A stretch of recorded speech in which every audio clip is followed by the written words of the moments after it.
Thanks everybody for coming. It's my great pleasure to talk to you today about some questions. So I want to tell you briefly 3 things about my talk. One is that it's the talk with the longest title, so it's going to be a little bit complicated. The second is I think my talk is the first one that doesn't have any movies in it, so sorry about that, but please hold on. And the third is that my talk really is a talk about questions that we're yet to define exactly what the answers to these questions are, but I would like to introduce to you today a set of ways of thinking about life that might help us address questions concerning how it started and what the early evolution of this biological system was like. So Jim already showed us a picture of a cell. Here is another picture of a cell. In this case, it's not a real cell. It's a beautiful watercolor painting that was made by David Goodsell, who's at the Scripps Institute in California. And as Jim mentioned, the cell is incredibly complicated. It's beautifully complicated, I would say, since I'm a biologist. This particular cell has one single membrane here, and it has all of these green bits inside of it. These are proteins that are inside of the membrane. And it's covered with this hairy stuff on the outside. And that hairy stuff is a way for the cell to communicate with other cells in the environment. And then in the inside are these protein machines and information units that Jim already introduced. And so in addition to asking the question of how these types of molecules originally came together and resulted eventually into the formation of a cell, we have very fundamental questions left to address concerning the early evolution of life and how are we going to think about that early evolution. Life comes in many shapes and sizes. It does many, many things on the planet. If we went outside today and started collecting cells, or not even outside, from this room, we would be able to find cells of many different shapes and many different sizes. Sometimes, rarely, they come in these fantastic star shapes. Sometimes they look like little salt crystals, and they were originally mistaken to be salt crystals because they're so square in shape. Most of the cells that we know from our biology books, and most that we would see if we started looking under a microscope today, would be these rod-shaped cells, or these kind of spherical-shaped cells. And we're left with this question, how did all of this diversity arise? And what was early diversity like on the planet? What were the early mechanisms for diversity generation? And I want to make a point that the growth of the cell, as we understand it today, is intrinsically linked to the replication of DNA. DNA being the informational polymer of the cell.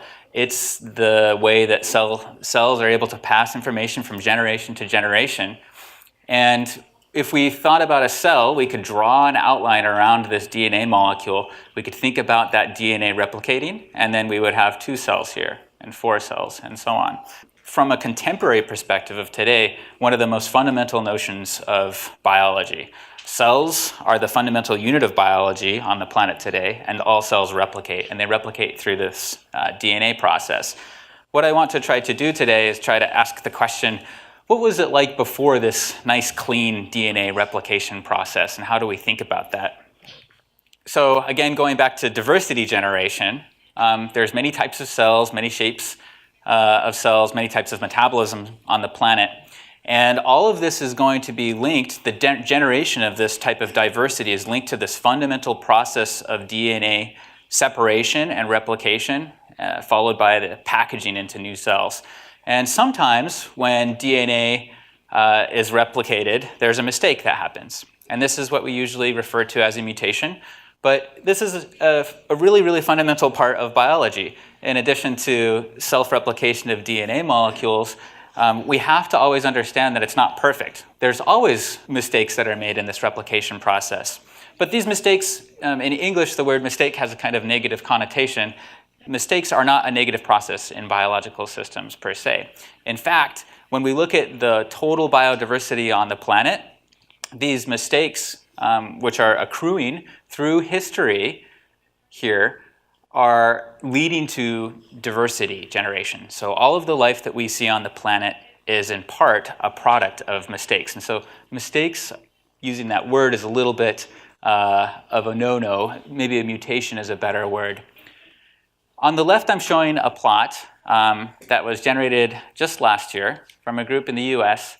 And what this group was able to do was take the same type of organism and follow the number of mistakes or mutations over time. And there's many, many interesting things about this plot, and we could spend a lot of time looking at it today. Even though the initial population or cell types were identical, basically identical, different bottles or different tubes started behaving differently. And so even if we start with the same type of a system, we get different results. Remember earlier this morning what Ramon taught us about the formation of planets in the universe?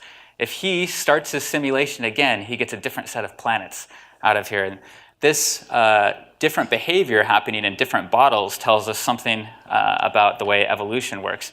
It works in a way that's not completely predictable. These yellow ones started changing really, really rapidly.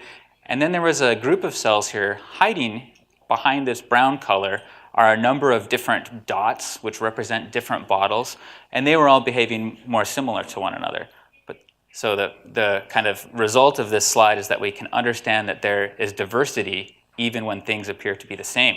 And so over time, the accumulation of these isotopes, it does happen. It doesn't happen to everybody, but it does happen, and it's fundamentally linked to this process of DNA replication. So we're left with this question to try to think about how this happened on the early Earth. Today, we have what's known as the central dogma of biology, where DNA molecules make RNA molecules, and then those go on to make these protein molecules, these beautiful machines that Jim showed us these wonderful videos about. And this is kind of how we understand biology operating today. We have an informational component. We have a kind of intermediary between the information and the function, and then we have this functional component, which is most largely represented by proteins. On the early Earth, what could it have been? Could it have been proteins only? Could it have been RNA only? Could it have been DNA only? Could it have been everything together? I don't know, and nobody really knows for sure. But one idea that I think makes a lot of sense, and a lot of people agree makes a lot of sense, is that this RNA molecule might be a candidate to participate in the process of self-replication and have some function attributed to it.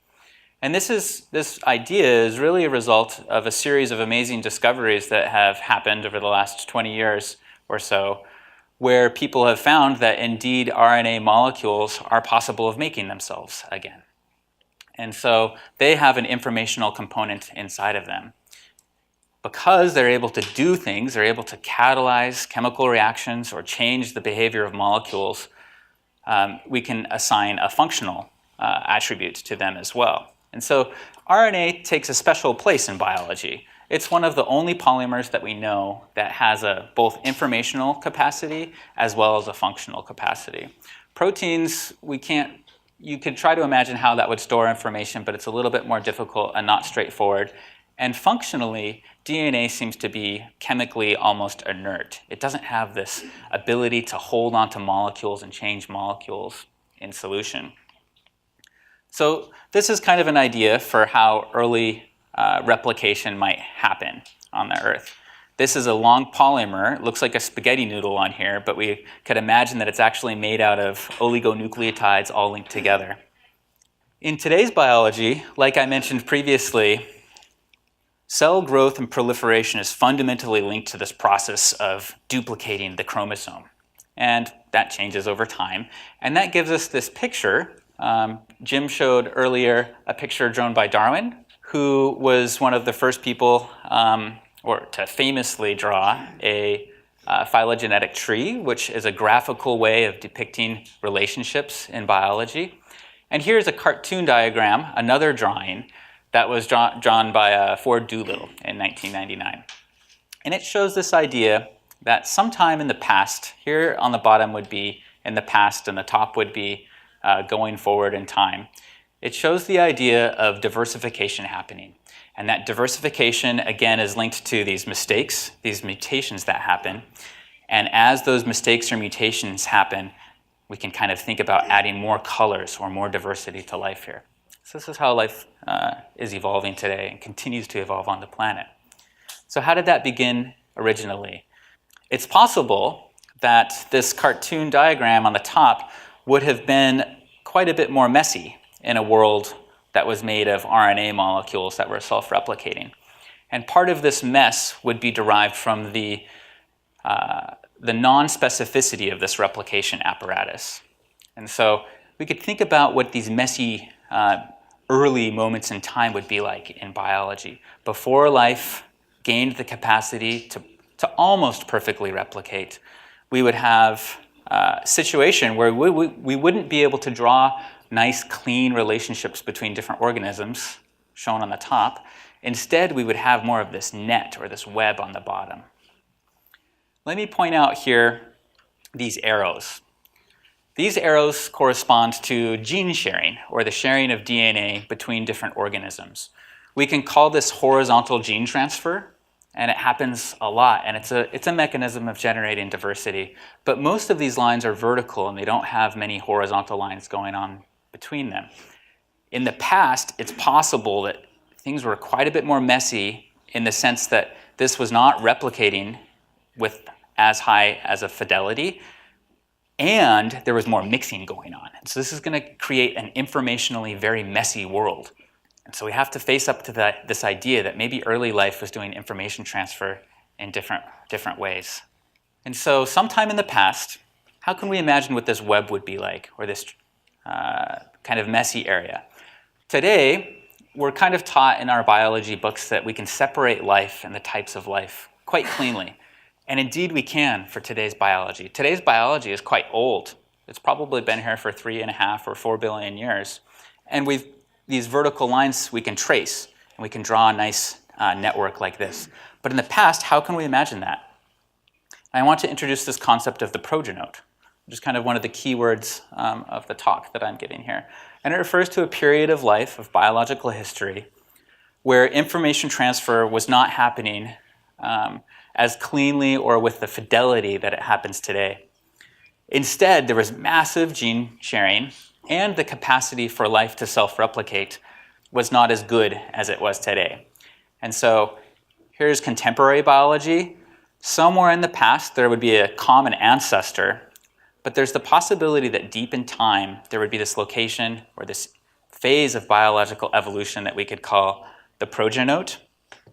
And that would be where this massive gene sharing going on, information transfer is not happening as cleanly as it does today. So let's work through this idea a little bit. If we represent the diversity of life in this clean network here, we could divide life that we see on the planet today between what Carl Woese initially described as archaebacteria. Today we call them archaea. We could also make a group that includes us and this bean sprout here, which we call eukaryotes.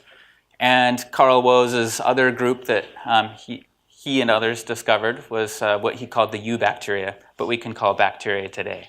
Our question is, from where did this bean sprout really branch out and lead to the diversification of life that we see today?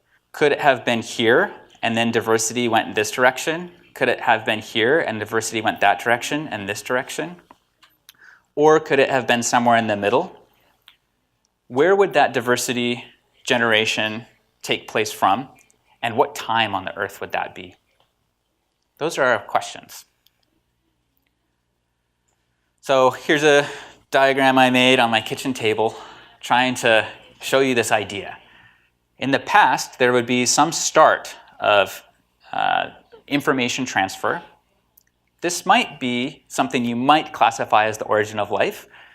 And diversity generation would start to happening as the information was passed along and propagated.